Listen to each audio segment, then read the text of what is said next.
sou Juliana Dalpiva, jornalista e investigo há 15 anos a ditadura militar no Brasil. Em outubro de 2025, foi descoberto um arquivo inédito com uma fonte secreta. São documentos que mostram detalhes do que há de pior na história brasileira. Papéis que estavam guardados há mais de 50 anos e que revelam crimes ainda não tratados nos livros sobre a ditadura militar.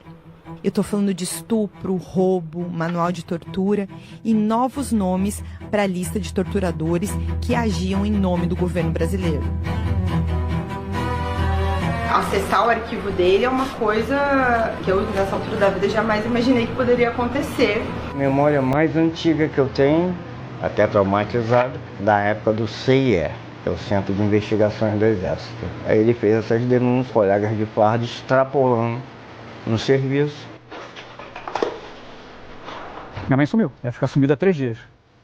Eles molhavam a gente e puxaram fio de lá de cima do chuveiro elétrico para aplicar choques elétricos na gente. Então, as torturas começaram ali mesmo na casa.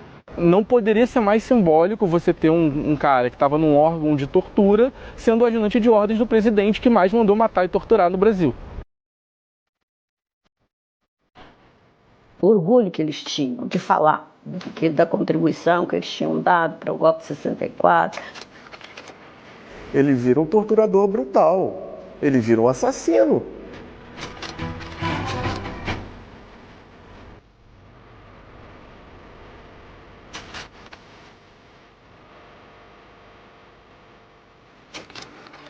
O Ciro se recusava, de um modo geral, a falar com a imprensa. Então, a gente não tem uma variedade de coleções de entrevistas do Ciro Guedes Etchegóin. Acessar o arquivo dele é uma coisa que eu, nessa altura da vida, jamais imaginei que poderia acontecer. O arquivo secreto do coronel Ciro Etchegóin possui cerca de 3.000 páginas. Por isso eu chamei os jornalistas Chico Otávio e Igor Melo para me ajudar a investigar os dados desses documentos que estavam guardados no Instituto Fernando Santa Cruz de Oliveira, criado pelo ex-presidente da OAB, Felipe Santa Cruz, filho do Fernando, que é um desaparecido político desde 1974. Em outubro do ano passado, uma fonte que será mantida em sigilo por segurança entregou uma primeira parte dessa documentação para o Felipe Santa Cruz e fez contato comigo e com o Eduardo Moreira para a gente investigar os dados dessa papelada. Mal tinha nascido o Instituto, acho que exatamente pela legitimidade chegou a nós esse conjunto de documentos, né?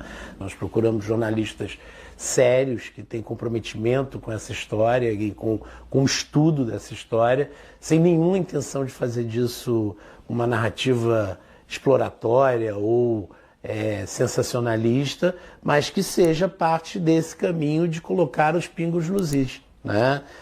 O que foi verdadeiramente a ditadura, o mal que ela causou, os criminosos que operaram dentro da máquina do Estado, que perseguiram jovens, que perseguiram lideranças, que mataram a sangue frio. Então, contar para as pessoas, em especial para os mais jovens, essa história que muitas vezes nas redes sociais é distorcida. Eu recebo muitas mensagens com supostas denúncias, assim. Eu digo supostas denúncias porque no começo eu ficava assustado ao mesmo tempo, porque era uma coisa, assim, sempre uma coisa chocante, mas comecei a ficar decepcionado ao ver que várias das denúncias eram achismos, né? E aí, de repente, chega uma mensagem, eu resolvi ler as 3 primeiras linhas, e as 3 primeiras linhas me pegaram. E a pessoa falava que tinha um material que era o material mais bombástico que já teria aparecido sobre a época que a gente teve da ditadura militar aqui no Brasil, com documentos que nunca tinham vindo à tona e que eram, eu não lembro exatamente a expressão que essa pessoa usou, mas usou algo como que iriam reescrever a história desse período. E aí ele mandou algumas coisas já para mim e aquilo me pegou.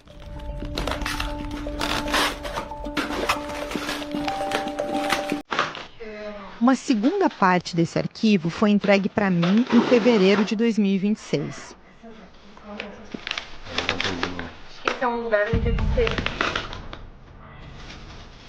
Interrogatório, basicamente, a tradução do que isso significava, né, é tortura.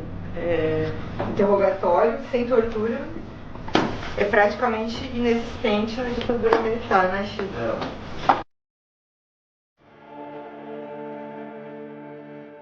Quando me chamaram para vir dar uma olhada nessa documentação, ver se ela era legítima e se era dele e tudo mais, né? Tinha essa pastinha. Eu recebi essa foto para vir aqui olhar esses documentos. Descobrir quem foi o Coronel Ciro começa dentro do antigo prédio do DOPS de São Paulo. Aqui, milhares de pessoas foram torturadas, inclusive a Inês Etienne Romeu. Foi ela quem apontou, ainda em 1971, um torturador chamado Dr. Bruno. E também foi daqui que os militares levaram ela para as mãos do Coronel Ciro na Casa da Morte, em Petrópolis. É importante a gente olhar para a figura do Coronel Ciro porque ela simboliza uma parte do pior da ditadura. O que tem de mais violento, monstruoso. Ele é de uma família de militares, ele é da turma golpista já desde antes do golpe. Então ele já estava engajado nos movimentos anticomunistas daquela época. E aí ele vai fazendo essa escalada, fazendo curso, se tornando um personagem central para o regime. O Ciro nasceu em 1929 e pertence a uma longa família de militares. É filho do Alcides, o patriarca dos Etchegóin, que se envolveu em uma série de movimentos golpistas. O Alcides assinou o Manifesto da Renúncia do Getúlio Vargas em 1954 e também se somou aos que tentaram barrar a posse do Juscelino Kubitschek. Mas ele morreu sem ver a ascensão militar dos filhos Ciro e Léo após o golpe de 1964. O Ciro, inclusive, esteve envolvido diretamente no movimento que levou à derrubada do presidente João Goulart.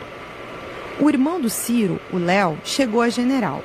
Os dois constam da lista de 377 torturadores feita pela Comissão Nacional da Verdade. Quando o Léo Etchegóin comandava a Polícia Gaúcha em 1964, ele recebeu o Dan Mitrione, conhecido especialista norte-americano em métodos de tortura. O Ciro subiu na hierarquia ano a ano. Em 67, foi adido militar no Paraguai e chegou a conviver com o ditador Alfredo Stroessner. Na volta veio o auge, o gabinete do ministro do Exército do Brasil. A partir de 1969, o Ciro foi chefe do setor de contra-informações. E foi assim que o Ciro se tornou um expoente do planejamento e execução de várias lideranças da oposição à ditadura. Passou a reserva em 1983 e morreu em 2012. O último dos Etchegóin com carreira política é o general Sérgio Etchegóin, ex-ministro do Gabinete de Segurança Institucional do governo de Michel Temer.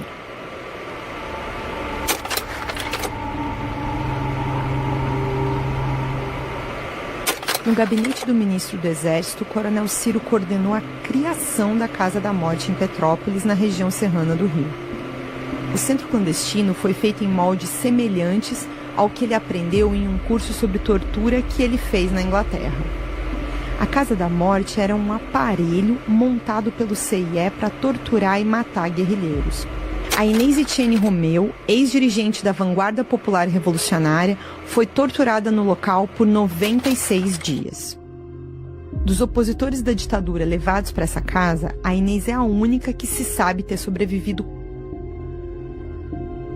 Em 2012, eu e o jornalista Chico Otávio entrevistamos o coronel Paulo Malhães, que admitiu ter organizado o local e interrogado presos ali.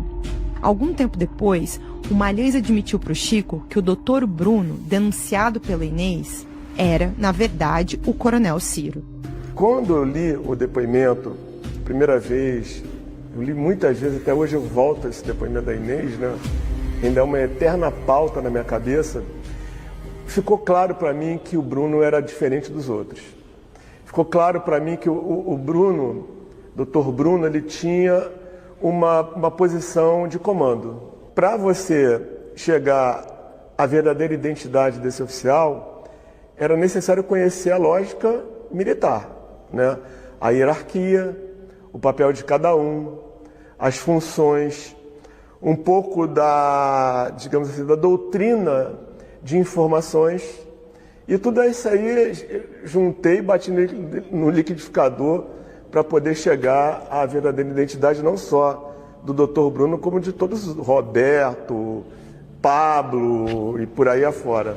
Quando a gente cola o Dr. Bruno no Ciro, ele vira uma outra coisa. Ele vira um torturador brutal. Ele vira um assassino.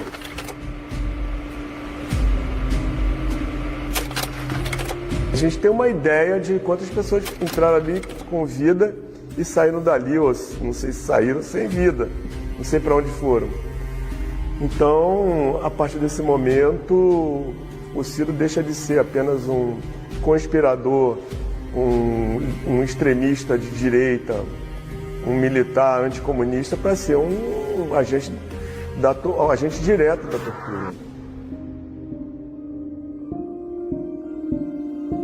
No meio do arquivo, um dos primeiros documentos que eu vi quando eu espalhei as pastas e dei uma olhada, foi uma carta da professora Maria Celina de Araújo, que entrevistou o Coronel Ciro nos anos 90, entre 92 e 93.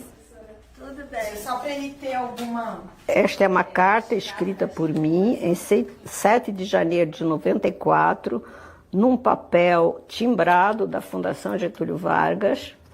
É um bloquinho, isso já era um bloquinho, né? E eu digo o seguinte: Coronel Ciro, como vai? Aqui está a cópia de sua entrevista, incorporando suas mudanças e outras pequenas de redação / estilo, minhas e outras pequenas mudanças minhas. Acho que está tudo bem. De toda forma, gostaria de sua opinião sobre esta versão final. Obrigada, atenciosamente, Maria Celina. A minha letra, né, até na época era bem melhor do que é hoje, né?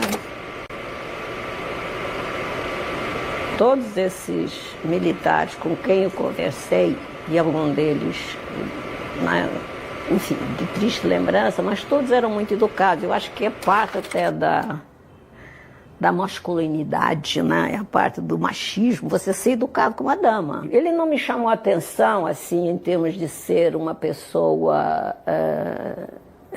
que tivesse vaidade de falar sobre seus feitos do ponto de vista do que foi a repressão, bem porque ele negava. Ele negava que tivesse ouvido uma repressão nos moldes que os presos políticos falavam.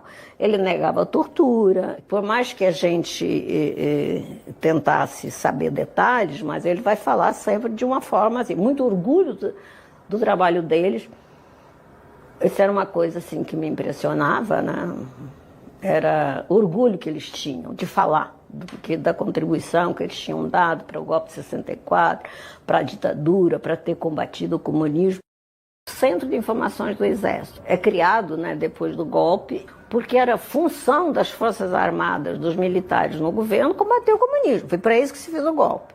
E para isso se precisava de informação. Esses centros de informação, eles também eram centros de operação. Eles já entravam, já entravam nas casas, já faziam as batidas nos lugares, produziam documentos e produziam fatos.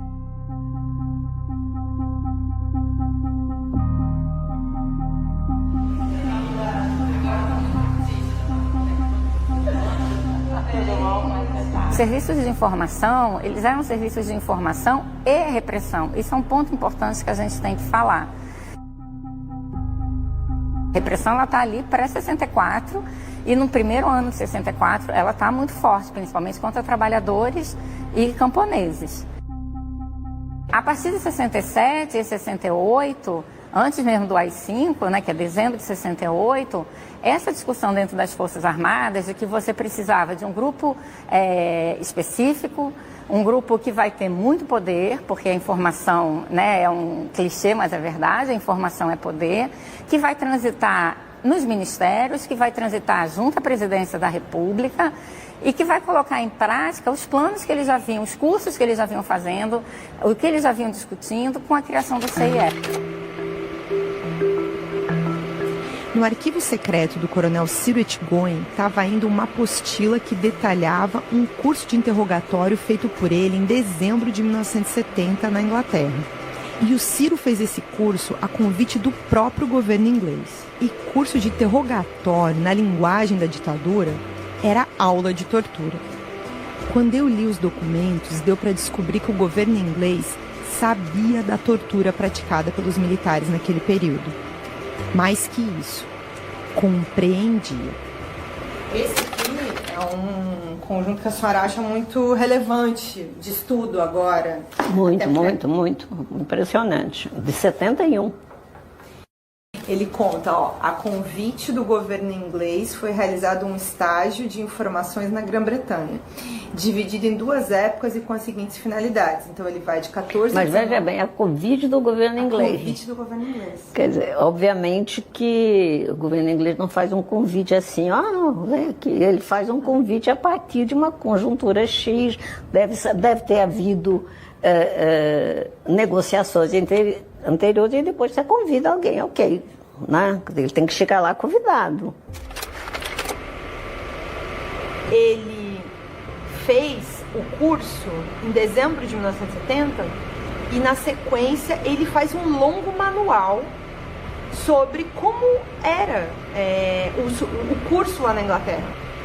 Um manual extenso que demonstra como houve uma orientação, por exemplo, para que esses locais onde tudo isso acontecesse fossem locais isolados, para que usasse venda e capuz nos presos, para que eles andassem desorientados, em círculos, para que passassem fome, para que ficassem isolados, e observações, inclusive, sobre o uso de mais violência, menos violência. É um manual muito extenso e detalhado sobre como foi a relação dos militares brasileiros com a área de inteligência da Inglaterra. A tortura era uma política de Estado. No caso do Brasil, a gente se diferencia dos países da América Latina, porque de fato a gente vai ter um grupo específico à frente dessas ações. Não é um envolvimento de todas as Forças Armadas no sentido prático. Embora todas as Forças Armadas, ela fosse cúmplice, ela permitiu que aquilo acontecesse, né? Tinha conhecimento. Mas você tem, de fato, um grupo à frente com a anuência dos chefes. E a gente tem a ascensão no poder desse grupo envolvido com esses treinamentos, com essa repressão, com o desejo de poder, porque eles tinham muito poder, eles se beneficiavam economicamente, né, seja através das pilhagens que eram feitas, mas também porque eles tinham boas gratificações nessa atuação, eles tinham melhores promoções, eles tinham uma série de benesses para estar atuando ali. E eram homens formados para aquilo, havia uma ciência ao redor daquilo.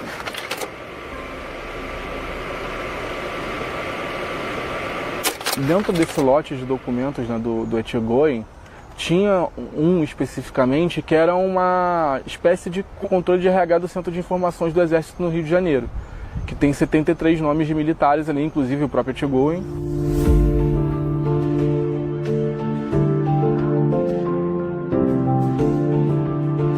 O ideal seria a gente tentar decifrar essas coisas que ele anotou, né?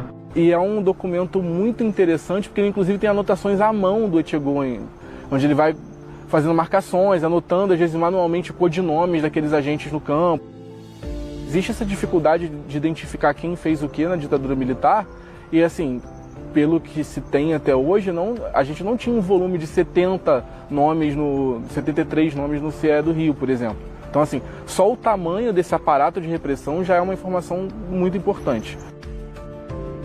Grande parte desses militares, eles inclusive recebiam uma gratificação especial porque eles eram formalmente funcionários do gabinete do ministro do Exército, em pessoa. Teve um caso, especificamente, do Ivo Pacciali, um oficial do Exército, que ele foi ajudante de ordens pessoal do Médici.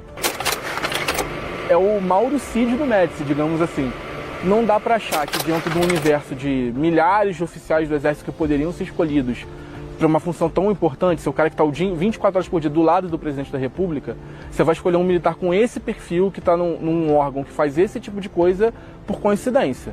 Não poderia ser mais simbólico você ter um cara que estava num órgão de tortura sendo o ajudante de ordens do presidente que mais mandou matar e torturar no Brasil. Eles entendiam, né, esses setores mais, digamos assim, aguerridos, para não falar outra coisa da repressão, que a burocracia impedia uma pronta resposta à ação da luta armada de esquerda no Brasil.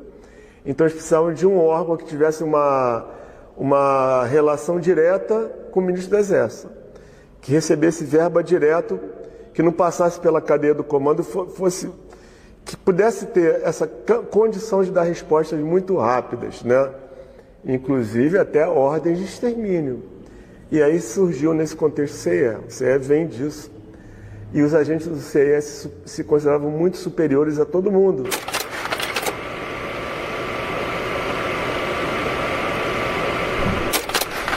Uma outra pauta que a gente precisa desenvolver é uma parte mais sensível dessa apuração, que a gente já faz há muitos anos, né, Chico?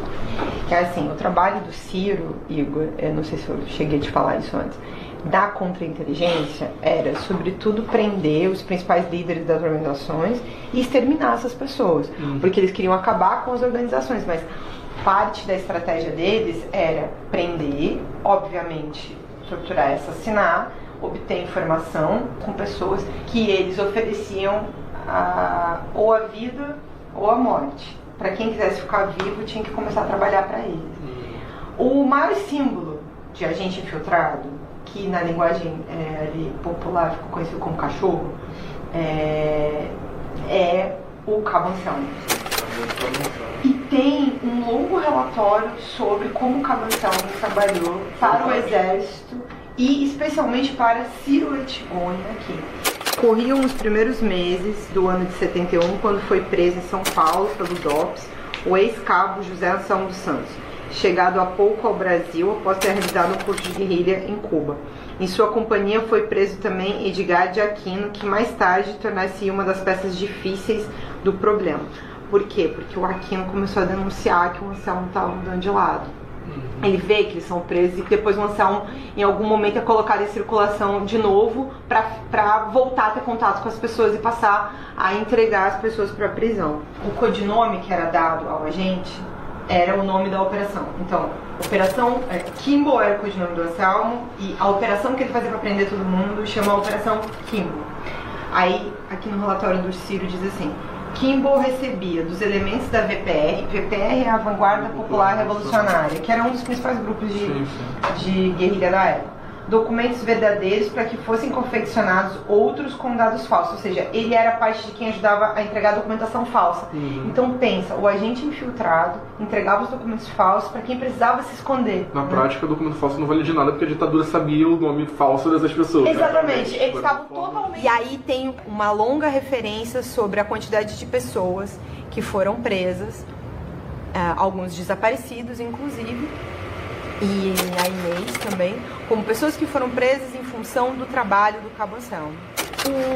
Uma outra informação muito, acho que relevante com relação ao Anselmo, tem a ver com também o momento, né, horrível em que é a chacina final da qual ele participa, no Recife, o massacre da Chácara São Bento, quando ele entrega até a própria companheira dele, a Soledad, e ela é assassinada pelos militares, e aí ele é rapidamente extraído lá, levado do Recife para São Paulo, e o Ciro conta como o protegeu, no sentido de trazer, passar por cirurgia, dar emprego, como o Anselmo passou a fazer cursos internos, e como ele é protegido pela ditadura depois dessa história do massacre, quando eles entenderam que já não tinha mais condição porque ele tinha sido descoberto, então todos saberiam que ele realmente tinha sido um agente duplo e ele corria sério risco de vida, mesmo porque ele tinha matado muita gente ao fazer essa entrega. Na segunda parte do arquivo que eu recebi em fevereiro desse ano, estava um caderninho com 83 páginas, no qual o Coronel Ciro faz uma contabilidade do planejamento de várias operações sigilosas da cúpula da ditadura. Eu e o Igor lemos atentamente tudo o que o coronel escreveu e fizemos um cruzamento com os dados da Comissão Nacional da Verdade. A gente descobriu pagamentos de cerca de 1 milhão em valores atualizados para cerca de 30 ações que resultaram em mortes cometidas por agentes do Coronel Ciro.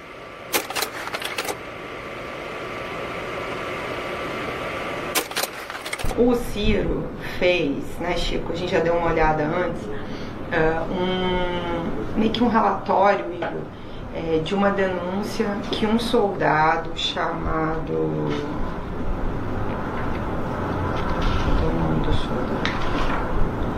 Sargento Sturni fez.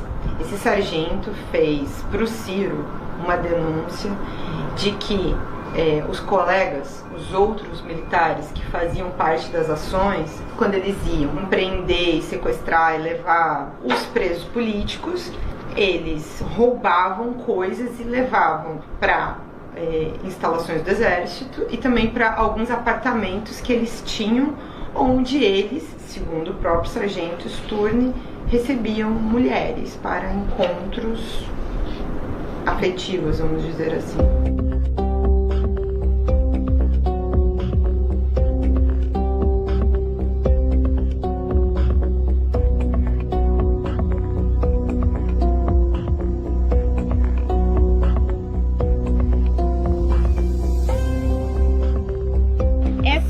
Tenente Poço.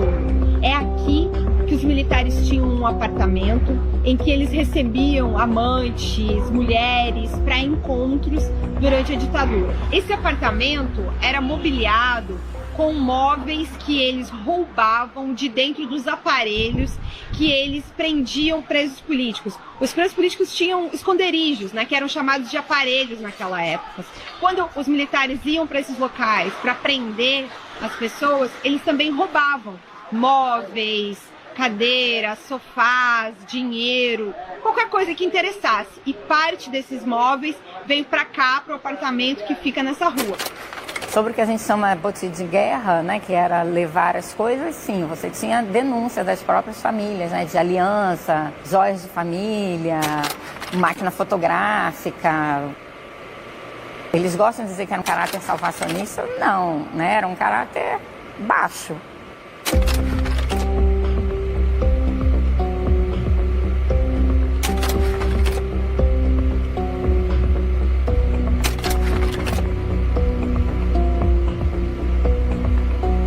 Mulher, eu não tenho nem como não dizer o tanto que me causou nojo e asco mesmo. Um relato que vem por um depoimento do sargento Sturni, que é uma denúncia que ele faz ao coronel Ciro, revelando como uma mulher de nome Marilene foi estuprada na frente de outros agentes depois que ela foi descoberta na prisão do Atom Fonfilho e da Linda Tayá, em 1969. Estouro do aparelho do Atom, Rua Tenente Vilas Boas, número 16. Neste aparelho foram presos Domingos Fernandes e Atom Fonfilho, os quais, durante os interrogatórios, revelaram vários aparelhos, entre os quais o da República do Peru e na Rua Lauro Miller, e o aparelho do Xavier em Botafogo. Nesse aparelho, o Atom ocupava um quarto que lhe fora alugado por Dona Marilene e ali vivia com Linda Tayá. Soube também por ouvir dizer que no referido apartamento foram deixados em espera os sargentos paraquedistas.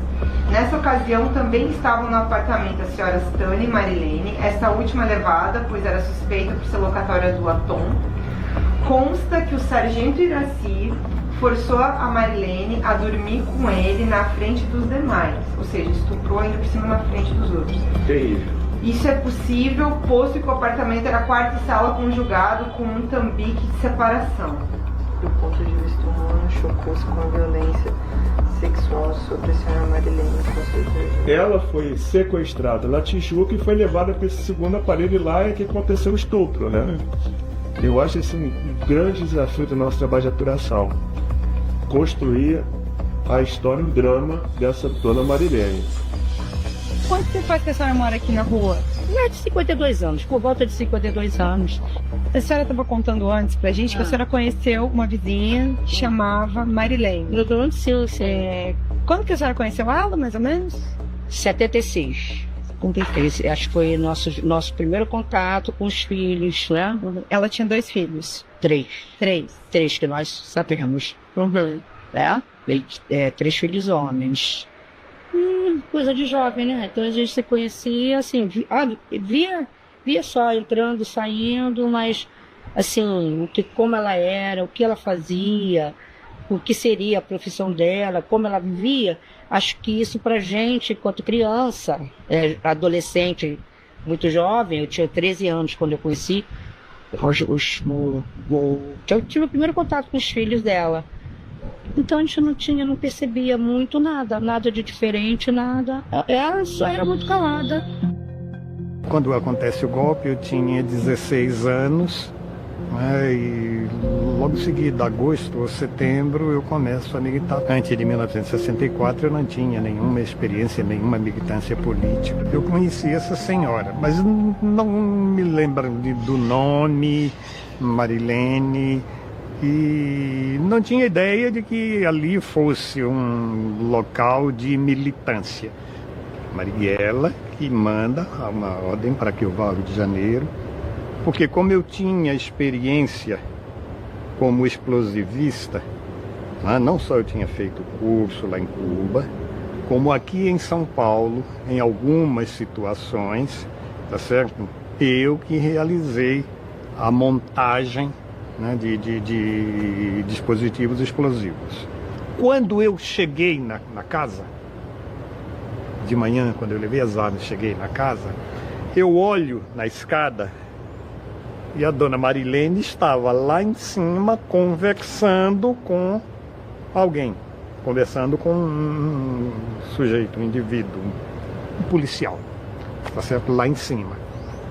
Eu vi aquilo e, bom, deve ser outra visita, ela tinha visitas lá. Eu subo, né? Ao fazer isso, eu descumpri regra da organização. E tinha regra. Se tiver algo estranho, foge. Uma pessoa diferente. Se tiver algo estranho, uma pessoa diferente, foge.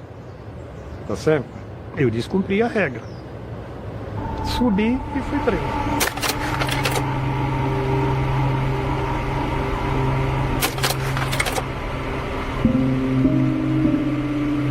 Tomamos pontapés, roda escada abaixo, tal, e sou preso, levado para a mesma banheira, onde eles molhavam a gente e puxaram fio de lá de cima do chuveiro elétrico para aplicar choques elétricos na gente. Então, as torturas começaram ali mesmo na casa.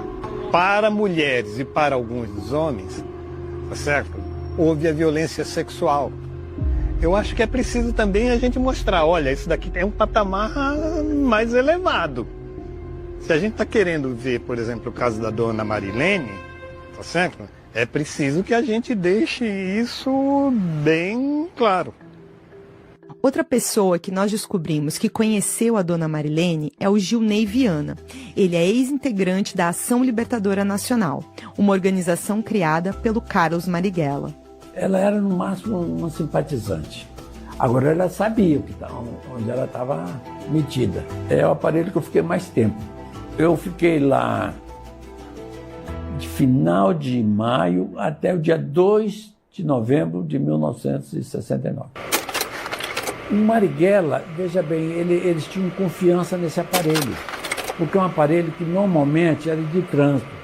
Então ele sabia que a pessoa que saiu dali tinha ido para outro lugar. De certa forma, quem era da direção tinha um controle disso.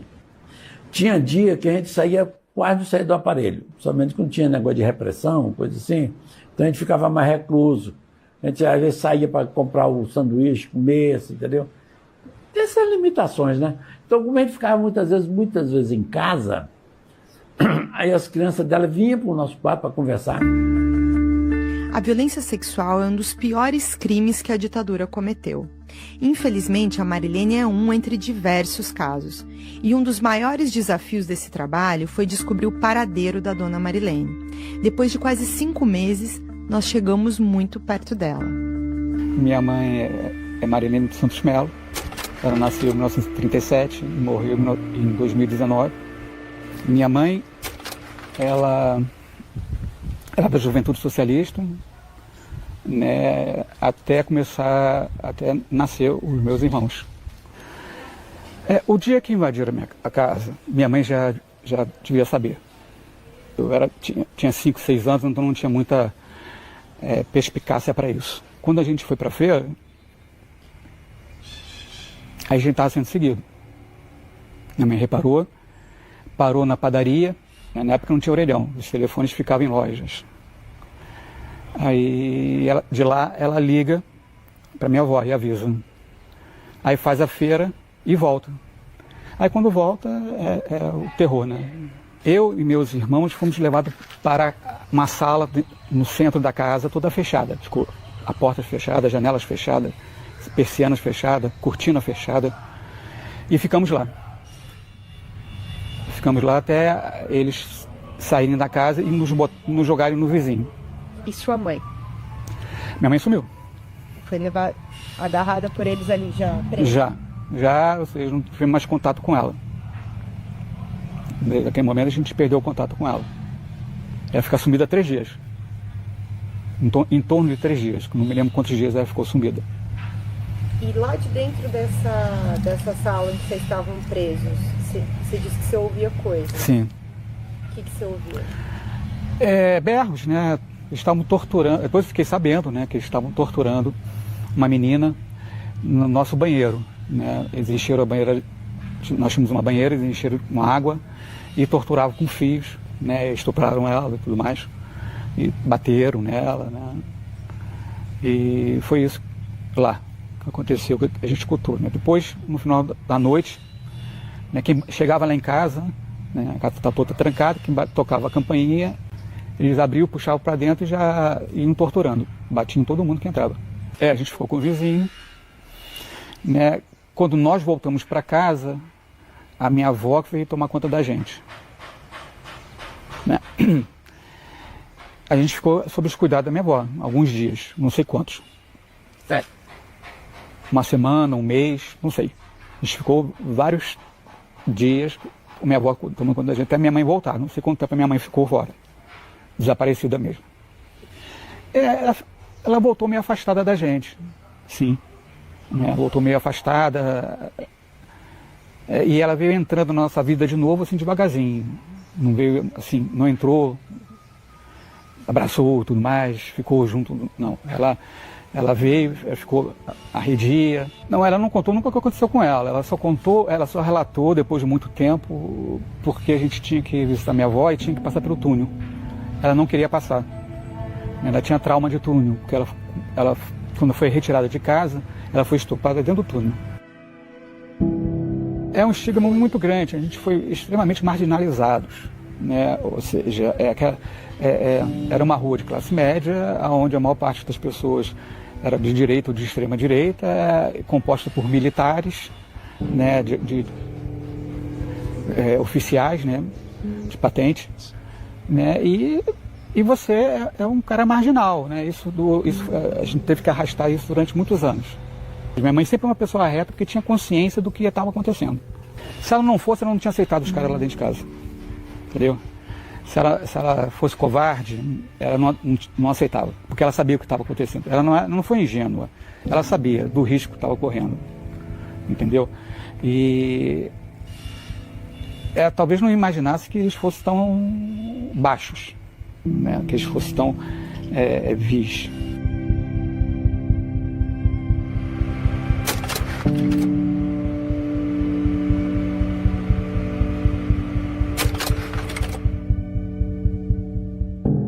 O O estupro contra a dona Marilene, perpetrado por militares do CIE, foi denunciado pelo sargento Sturne e estava descrito nos documentos do coronel Ciro Ettigoyen.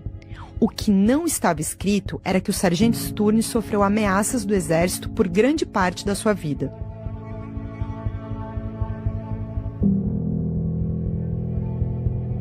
O nome do meu pai era Israel Sturne, tá? Ele foi militar. E a memória mais antiga que eu tenho, até traumatizada, é quando ele da época do CIE, quando ele era do CIE, que é o Centro de Investigações do Exército. Aí ele fez essas denúncias, o pessoal, colegas de farda, extrapolando no serviço, depois disso que começou o vai e vem, que até então a nossa vida era tranquila. Depois disso começou a perseguição em cima dele. Não compactuava com agressão de jeito nenhum. Nem nós, filhos, que a gente aprontava, ele nunca levantou uma mão pra gente. Nunca. Então, quando ele via os colegas muitas vezes fazer isso, deixava ele bastante indignado e muito aborrecido. Realmente ele se sentiu, né? Se sentiu perseguido porque ele denunciou alguns colegas de farda. Entendeu? O pessoal estava ameaçando ele praticamente. Tanto é que ele não tinha local fixo, ele quase que não ficava com a gente.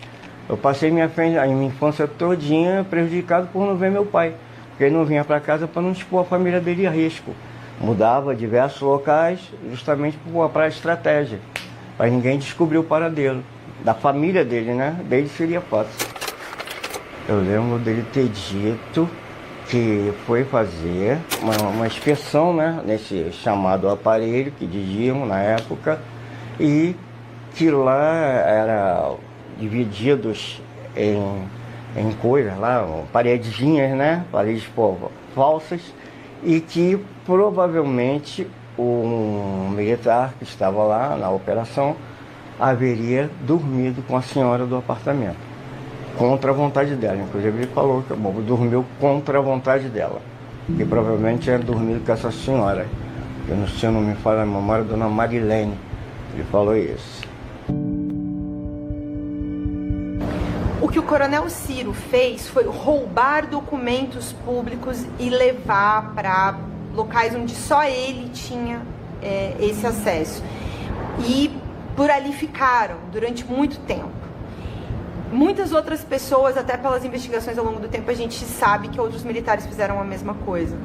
Então, de certa forma, esses documentos, ao retornar para a pesquisa pública, eles estão retornando ao Estado. Vários documentos que eram do Estado. Esse é um direito da sociedade brasileira, de conhecer a sua história e de não repetir esse período. Ou a gente se debruça, investiga e passa limpo esse período, ou a gente vai continuar lidando com outras tramas golpistas de outros militares de tempos em tempos, como a gente acabou de viver no Brasil desde 2022. Ou o Brasil faz justiça aos seus brasileiros, ou, sinceramente, a gente vai ter sempre uma democracia em perigo.